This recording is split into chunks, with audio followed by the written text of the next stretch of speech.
செஞ்சொல் பெரு ஆக்கும். அப்படி நமக்கு புத்தி கூர்மையோடு நல்லா சொல்லுவதற்கான ஆற்றல் வந்தால்தான் நம்ம சொல் மக்கள்கிட்ட போய் சேரும். சேர்ந்த பிறகுதான் நமக்கு ஒரு பெரிய செல்வாக்கு வரும். அந்த செஞ்சொல் பெரு ஆக்கும். பேச பேச பேச்சும்பாங்க இல்லையா, அப்படி பேச பேச பேச்சு வருவதற்கு அதற்கு ஒரு அருள் வேண்டும். அதுக்கு அப்புறமா அதுல இருந்து ஒரு பெரிய பெருமை கிடைக்கும். அதற்கு பீடு என்று சொல்லுவார்கள். பீடு என்று சொன்னால் பெருமை. பீடும் பெருக்கும் உருவாக்கும். ஆதலால் வானோரும் யானை முகத்தானை காதலால் கூப்புவர் தம் கை என்று சொன்னால், அப்படி யானை முகத்தோடு இருக்கக்கூடிய விநாயக பெருமானை வணங்குவதால் எத்தனை எத்தனை பலாபலன்கள் இருக்கின்றன தெரியுமா? இன்னைக்கு விநாயகர் சதுர்த்தி. விநாயகர் சதுர்த்தி நாள்ல விநாயகரை நாம பல விதங்கள்ல வீட்டுல எழுந்தருளல் செய்யலாம். தங்கத்துல, வெள்ளியில, நல்ல கல் விக்கிரகத்துல எல்லாம் விநாயகர் பெருமானுடைய உருவத்தை வைத்து வணங்குவது என்பது ஒரு பக்கம். ஆனாலும் எளிவந்த கடவுள் இல்லையா அவரு? இவ்வளவு பெரிய தீர செயல்கள் செய்தாலும் கூட ஆற்றங்கரை ஓரத்திலும் அரச மரத்தடியிலும் நமக்காக வீற்றிருந்து அருள் செய்யக்கூடியவர். ரொம்ப எளிமையாக.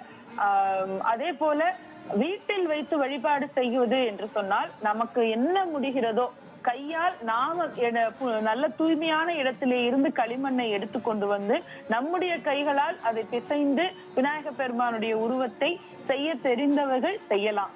அல்லது கடைகளிலே விற்கக்கூடிய அந்த களிமண் பொம்மையை வாங்கி கொண்டு வைக்கலாம், வீட்டில் வைக்கலாம்.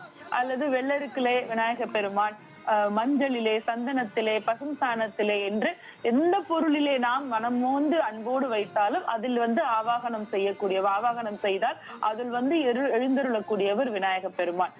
இருந்தாலும் பொதுவா நாம செய்யக்கூடிய வழிபாடு அப்படிங்கிறது நல்ல சுத்தமான களிமண்ணிலே செய்யப்பட்ட விநாயகருடைய அந்த விக்கிரகத்தை வைத்து வழிபடுவதுதான். வீட்டுல வைத்து வழிபடக்கூடிய விநாயக பெருமானுடைய அந்த சிலை ரொம்ப பெரிதா பல அடி உயரத்துக்கு இருக்கணுங்கிற கட்டாயம் இல்ல. அதுக்கான சாத்தியமும் இல்லை. அதனால சின்ன அளவுல ஒரு ஜான் உயரத்துக்கு வாங்கிட்டு வந்தா வச்சா கூட போதும். அதை வைத்து அந்த இடத்தை முதல்ல சுத்தம் செய்ய வேண்டும். பூஜை அறையை சுத்தம் செய்து நல்ல மலர் அலங்காரங்கள் எல்லாம் செய்து விநாயகருடைய அந்த சிலையை அந்த பீடத்திலே, சுத்தமான பலகை பீடத்திலே வைத்து அதற்கு குங்குமம், சந்தனம், மஞ்சள் எல்லாம் பூசி அலங்காரம் செய்து நம்முடைய பூஜைகளை தொடங்க வேண்டும். இப்படி விநாயகரை பற்றிய செய்திகள் நிறைய இருக்கின்றன. மேலும் சந்திப்போம்.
விநாயக பெருமானுடைய விநாயகர் சதுர்த்தி நல்ல நாளிலே இன்றைக்கு நாம் இருக்கின்றோம். ஆவணி மாதம் சுக்லபக்ஷம் சதுர்த்தி திதி.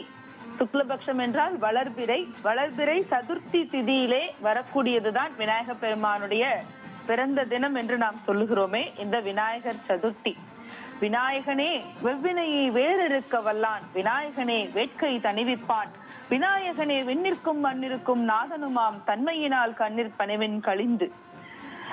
அந்த விநாயகருடைய பெருமைகள் நாம இன்னைக்கு சொல்லிட்டு இருந்தோம் இல்லையா, வீடுகள்ல எப்படி விநாயகருடைய அந்த விக்கிரகத்தை வச்சு வழிபாடு செய்யணும்னு.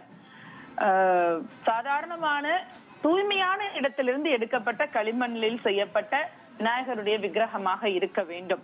அப்படி அதுல எந்த விதமான வேதிப்பொருள்களையும் சேர்க்காமல் இயற்கையிலேயே அதற்கான வண்ணம் பூசி நம்முடைய வழிபாட்டை செய்ய வேண்டும். ஏன்னால் விநாயகருடைய வழிபாடு என்பது ஆன்மீகத்தோடு சுற்றுச்சூழலையும் சேர்த்து நமக்கு சொல்லக்கூடியதாக இருக்கிறது.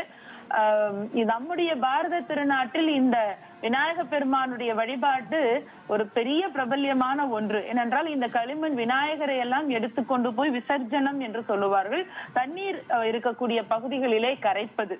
எப்பவுமே ஆறு குளம் இதுல எல்லாம் பாத்தீங்கன்னா தூர் வாரி கொண்டே இருக்க வேண்டும். மன்னிக்க வேண்டும், ஏரி குளம் இதுல எல்லாம் தூர் வாரி கொண்டே இருக்க வேண்டும். அப்படி தூர் வாரத்தான் அங்கே தண்ணீர் எப்பவுமே நிலைக்கும். அப்படி நிலைக்கிற இடத்துல இருந்து எடுக்கக்கூடிய அந்த களிமண்ணால் செய்யக்கூடிய விக்கிரகங்களைத்தான் விநாயக பெருமானுடைய விக்கிரகமாக வைத்து நாம் வழிபாடு செய்கிறோம். பிறகு அதை கொண்டு போய் ஆற்றிலே நாம் சேர்க்கின்றோம். இந்த மண் இருக்கு பாருங்க, இந்த பிருத்வி, இதுதான் ஆதாரம் நமக்கு. அது சமநிலையிலே இருக்க வேண்டும். எங்கே மண் அதிகமாக இருக்க வேண்டுமோ அங்கே கொண்டு போய் இதை சேர்த்து அந்த நீர்நிலைகளை எப்பொழுதும் போல காப்பாற்றக்கூடிய ஒரு பணியாகவும் இந்த விநாயகருடைய வழிபாடு, இந்த ஊர்வலங்கள் நமக்கு சொல்லுகின்றது. அப்படி விநாயகரை வீட்டில் வைத்து வழிபாடு செய்யும் பொழுது நாம நிறைய ஸ்லோகங்களை சொல்லலாம். விநாயகருக்கு ரொம்ப பிடித்தது, இன்னும் சொல்ல போனால் எளிமையாக குழந்தைகள் எல்லாம் சொல்லக்கூடிய ஒரு ஸ்லோகமாக இருக்கக்கூடியது பாலும் தெளிதேனும் பாகும் பருப்பும் கலந்துனக்கு நான் தருவை நான்கும் கலந்துனக்கு நான் தருவேன் கோலம் செய் துங்க கரிமுகத்து தூமணியே நீ எனக்கு சங்கத்தமிழ் மூன்றும் தா என்று அவை பாடினாலே அந்த எளிமையான பாட்டு.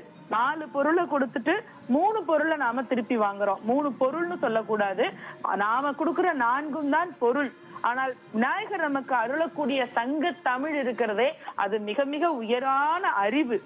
அப்படி எளிமையாக நமக்கு இருக்கக்கூடிய பொருட்களை பெற்றுக்கொண்டு வாழ்நாள் இல்லை 7 ஜென்மங்களுக்கும் நமக்கு பெரிய பெருமையையும் அறிவையும் ஞானத்தையும் தரக்கூடிய முத்தமிழையும் நமக்கு தரக்கூடியவன் ஆணைமுகத்தான். ஆணைமுகத்தான் பெருவிடையான் சேய் அழகார் மான மணிவண்ணன் மாமருகன் மேல் நிகழும் வெள்ளை குமிழி மதத்து விநாயகன் என் உள்ள கருத்தின் உளன் என்பார்கள்.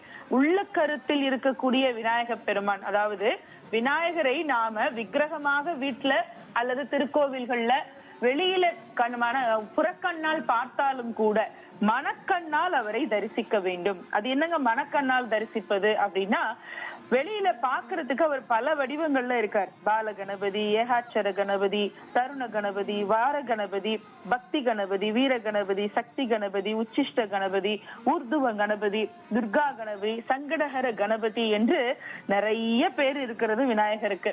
இன்னும் சில பேர் பாத்தீங்கன்னா அவங்கவுங்க இடத்துல அவங்கவுங்களுக்கு பிரியமான பேரையும் சேர்த்து விநாயகருடைய பேரையும் சேர்த்து வச்சுக்கிறதுங்கிறது ஒரு உரிமை தானே, அதிகமான அன்பினால் வரக்கூடிய ஒரு உரிமை தான்.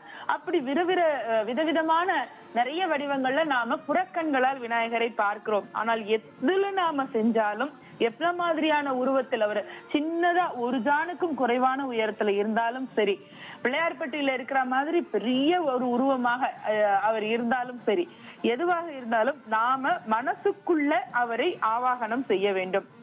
மனசுக்குள்ள யார் ஒருவர் விநாயக பெருமானை இருத்தி அக வழிபாடு அதை செய்கிறார்களோ அவர்களுக்கு அவருடைய அந்த வழிபாட்டினுடைய பலன் உச்சபட்சமாக கிடைக்கும். 3 வட்டில்கள் வைத்து பாத்தியம், அர்க்கியம், ஆசமனியம் எல்லாம் சொல்லுவாங்க.